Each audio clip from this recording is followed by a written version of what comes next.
بسم الله الرحمن الرحيم سودو هذا خيارته يا صاحبada hawada nagala socdo mas'uuliyiinta xisbiga barwaaqo ee dalkaasi Itoobiya gaar ahaan qaybta Soomaalida iyo mas'uuliyiin la sheegay inay ka socdeen Federal Police-ka dalka Itoobiya ayaa maanta waxa booqasho ay ugu tageen aabaha dhalay xildhibaanadii sida gardarrada iyo kibirka uu askariga axmaarka ahi ugu dilay garoonka diyaaradaha ee magaalada Jigjiga halkaasi oo dad badan oo kale oo shacabana ay ku dhaawacmeen kadib markii askarigaasi uu rasaas la dhacay dadkii dhoofayay iyo waliba kuwii soo degay haddaba booqashada way mas'uuliyiintani ugu tageen aabaha dhalay gabadhaasi xildhibaanada ahayd Juwayriya Maxamed Ibrahim Subcis ayaa waxaa ka muuqday dareenka mas'uuliyiinta booqday ee u tacsiyeynayay dhibane aaba Maxamed Ibrahim Subcis oo ku sugnaa yani hoygiisa si gaara waxaan rabaa inaan diiradda u saaro dareenka madaxweynaha dowladda deegaanka Soomaalida mudane Mustafa Mohamed Umar oo runtii ay ka muuqato wejigiisa murugo aad u badan iyo dareen xambaarsan danqasho iyo ficil uu ka qaaday kibirka iyo waliba sidii gardarrada ahayd ee askari ka soo jeeda qoomiyad ajnabiya uu deegaankeedii caasimadeedii garoonkeedii diyaaradaha uu ugu dhex toogtay walibana inta toogtay haddana uu ugu dhaawac tiray oo kala daba yimid xabad gabadhii dhaawaca ahayd dareenka madaxweynaha runtii waa mid muujinaya damqashada madaxweynaha iyo sida maaragtay uga xumaaday waxa dhacay tacsi kadib markii ay madaxweynaha iyo mas'uuliyiintii kale ee xisbiga barwaaqo iyo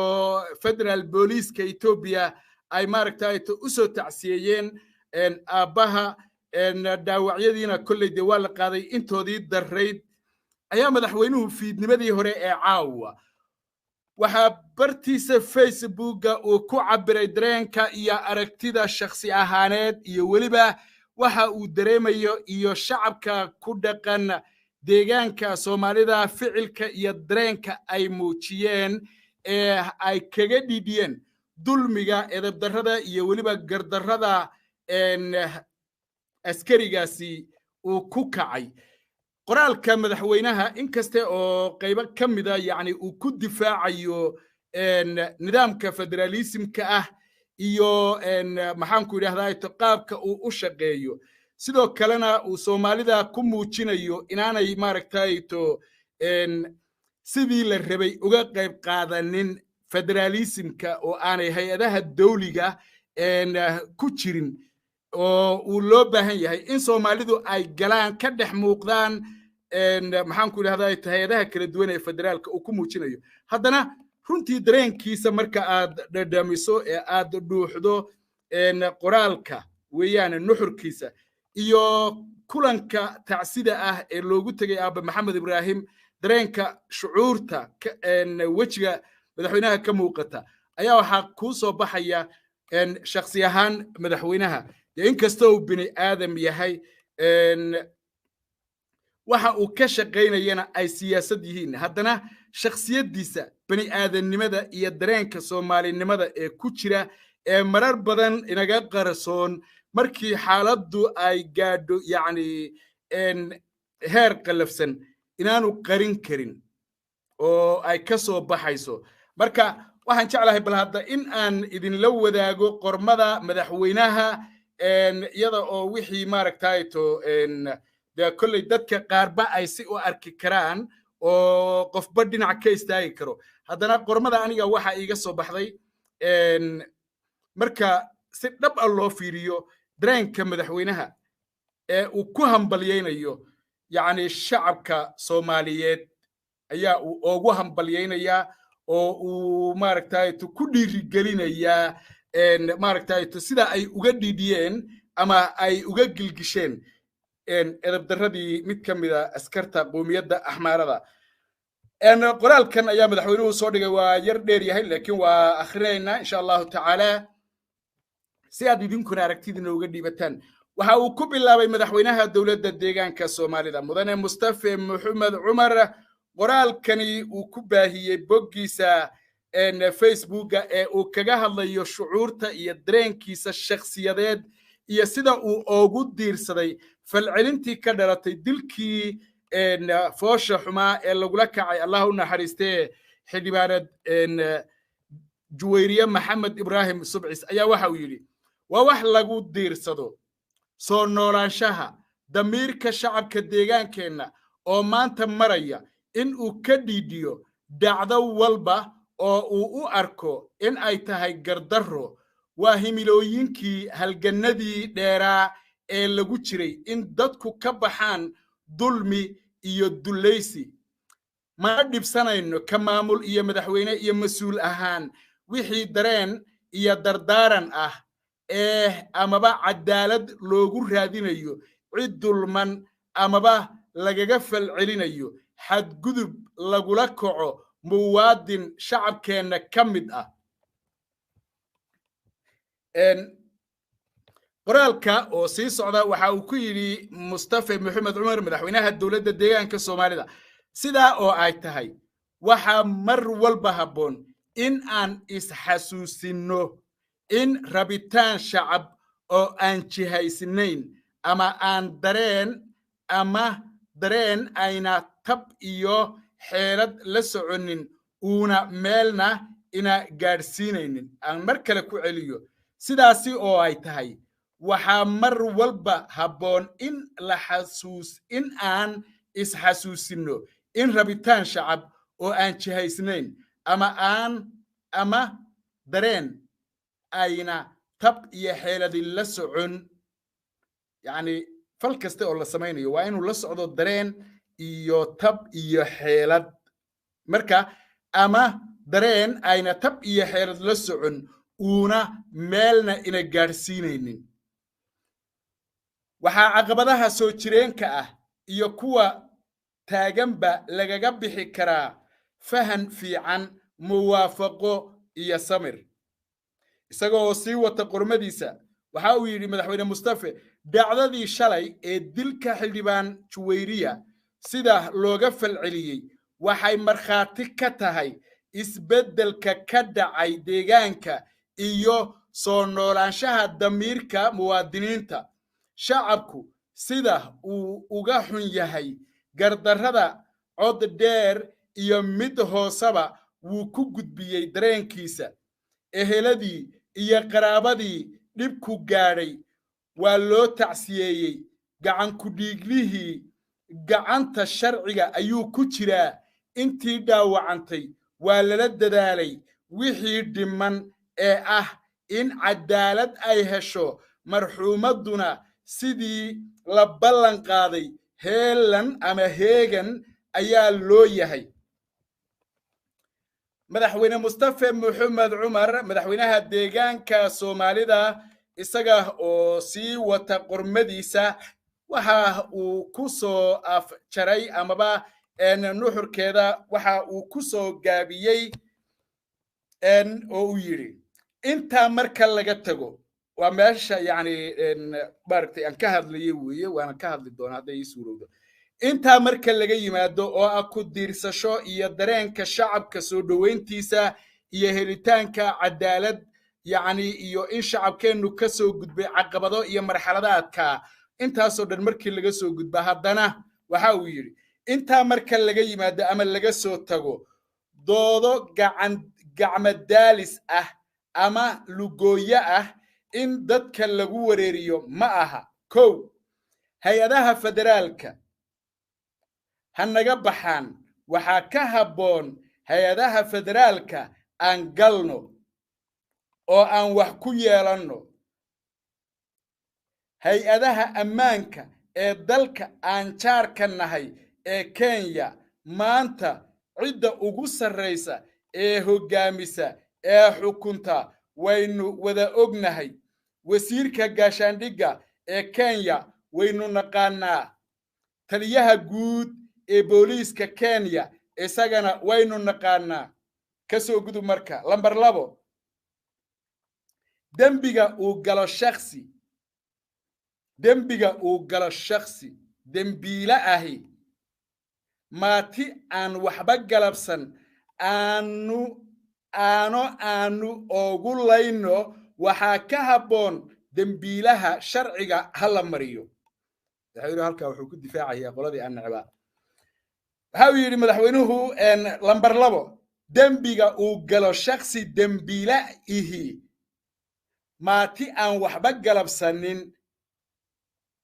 yani oo aan dembiga waxba ku lahayn aano qabiil ama qoomiyadeed aan ugu layno waxa ka habboon oo ka wanaagsan dembiilaha sharciga hala mariyo 3 meherado aan jajabino iyo caasimadeena aan gubno waxa ka habboon oo ka wanaagsan nidaamka iyo kala dambeynta inaga oo ilaalinayna aan xaqeena iyo xuquuqdeena raadsano dhagax la tuuro iyo dukaan la gubo kuma xoroobayno halkaana qolo ku dharbaaxay madaxweyne Mustafa Mohamed Umar madaxweynaha dawladda deegaanka Soomaalida qormada uu ku baahiyay ama uu soo dhigay boggiisa Facebook kadib booqashadii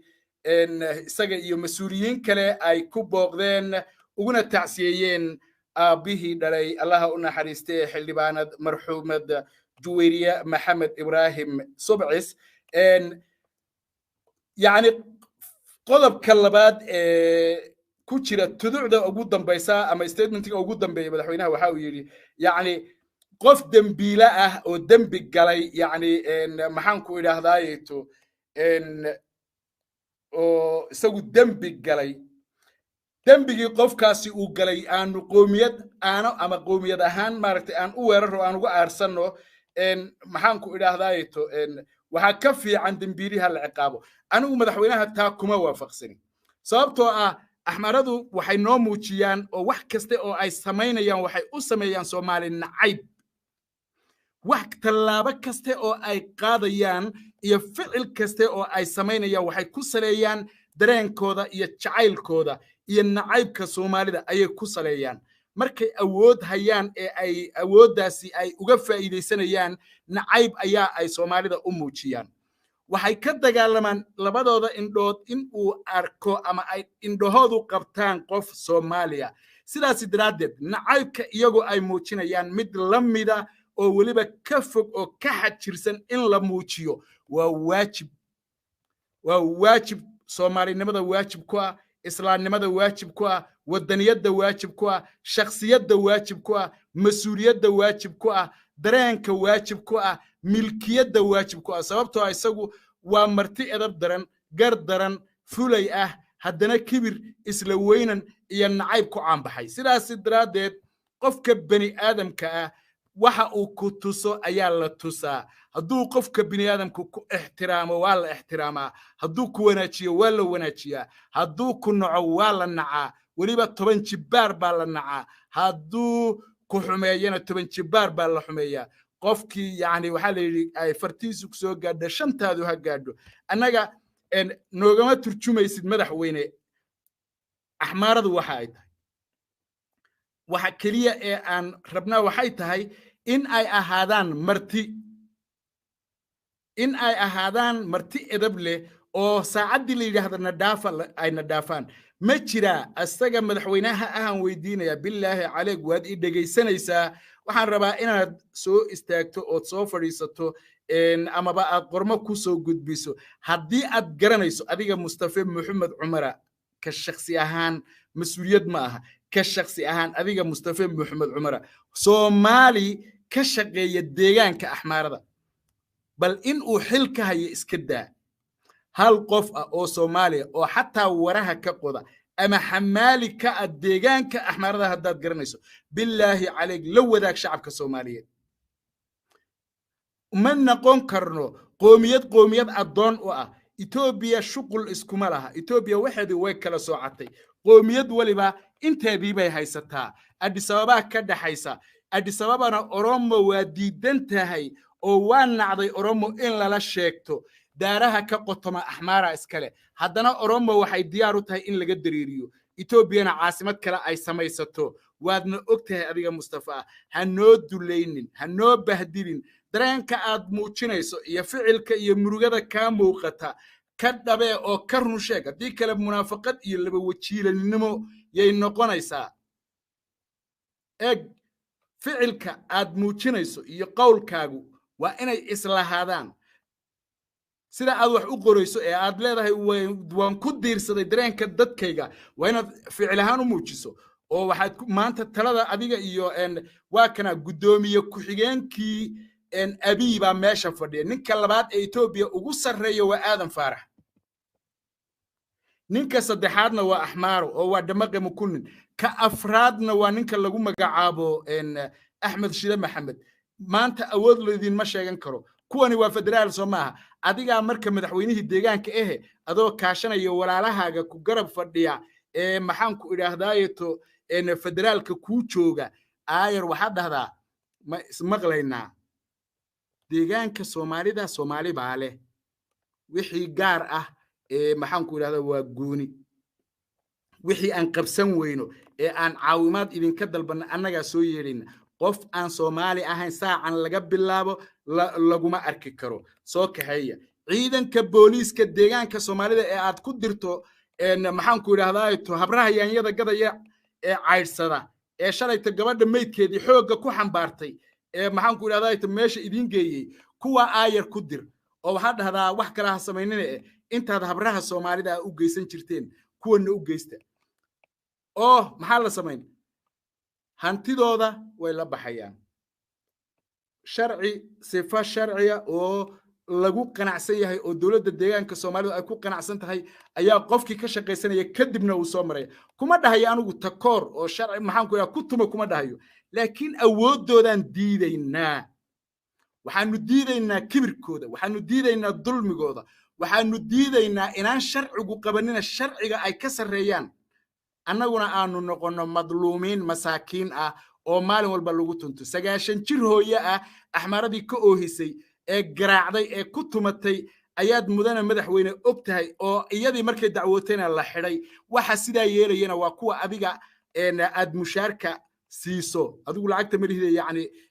lacagta dawladda qaata adaana la rabaa in cadaaladda aad ka shaqeyso oo hooyada ooyeysa aakhira waa lagala xisaabtami doonaaye aad ku dadaasho inay cadaalad hesho oo waliba mujrimiinta mufsidiinta ah ka yimid buuraha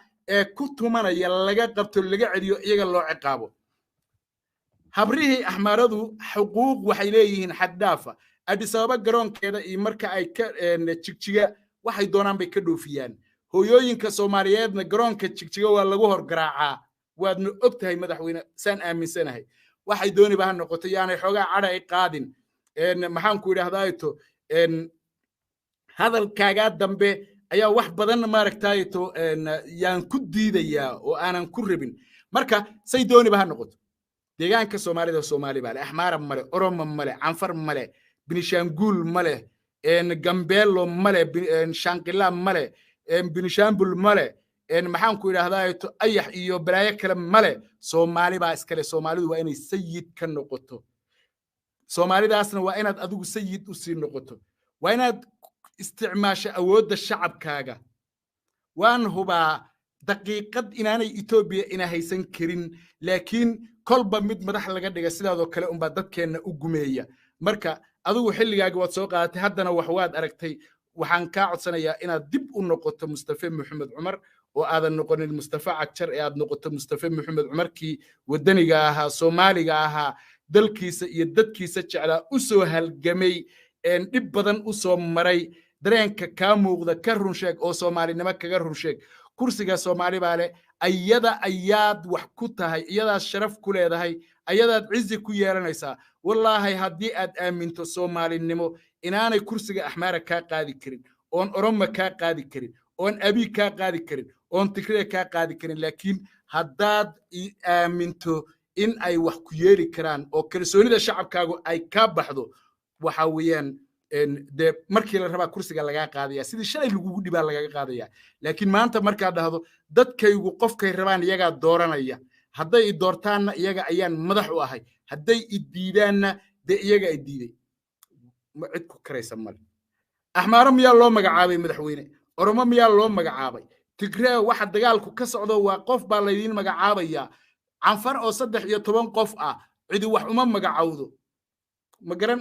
gambeela oo xaajiye 50 ay qaado ayaga cidi wax uma magacawdo maxaa Soomaalida ku gaara waa waxa laynaga arkay ishiisa laga arkaa ushiisa lagu tumaa waxaan leeyahay marka mudane madaxweyne hadalka waa badiyay waana bi'iyay ficilka yare aad muujisay waa kugu taageerayna waa ku garab istaagayna dan kaamilin lacag kaama rabno anfaca kaama rabno ammaan kaama rabno bogaadin kaama rabno barwaaqadaada iska xambaarsanow laakiin deegaanka inaad adigu leedahay aamin hay'adaha federaalka ee aad tidhi hal la galo hay'adaha masiibadan annagu u naqaanaa sidaas daraadeed waa sax in maaragtay la galo oo laga faa'iideysto oo ay galaan dadku oo la galo laakiin waa in aad samaysaan oo adigu aad abuurto saaxadii lagu geli lahaa oo aad ka shaqeyso in la adaa dalka madax u ah waa inaad ka abuurto qaabkii iyo farsamadii iyo saaxadii Soomaalidu ay uga mid noqon lahayd federal police way ku jiraan waad keensan kartaa kama maqna Soomaalidu federal police way ka buuxaan laakiin looma ogola Addis Ababa iska joogaan deegaanka axmaarada lama geeyo deegaanka axmaarada waxay Addis Ababa u joogaan in yani dawladda federaalka ah waxay aaminsan tahay Soomaalidu inay yihiin niman balaaya ka dhacdo birta calashada oo markii xaaladdu adag tahay yani ka soo bixi kara booskooda saasay Addis Ababa u joogaan Oromiyana ma joogaan Gambeelana ma joogaan meel kalena ma joogaan ka soo qaad Addis Ababa oo 40 aeroportka gee 40 bawleedka gee 50 kolba meesha gee qoladan la yiraahdo financigana dadka ka xoreey financigan xabada yaanyada la cararaya ee tuugada ah ee budcada ah ee qowleysatada ah ee maxaan ku yiraahdaayo xabad yaanya ajaabka gashanaya yani waa mas'uul dhan waaye oo xabad yaanya ajaabka gashanaya wax la aqbali kara ma Soomaali baa la rabaa in laga dhigo qoomiyad ku dul nool ma jirto qoomiyad laba deegaan leh oo aan axmaara ahayn ma jirto adiga ceeb kugu tahay fadeexad bay kugu tahay waji gabax bay kugu tahay intaasan jeclahay inaan ku soo koobo wixii aan haleeyay naf iyo shaydaan wixii aan hagaajinay Allah subhanahu wa ta'ala ayaa ku mahadsan kaas axmaar kaasna anu waxba ka dhimayo oo saad ka yeelaysaan maanta dariiqii Mahdi Ayuub hadaad martana ragannimo hadaad mari weydana nasiibka intaasan jeclahay inaan ku dhaafo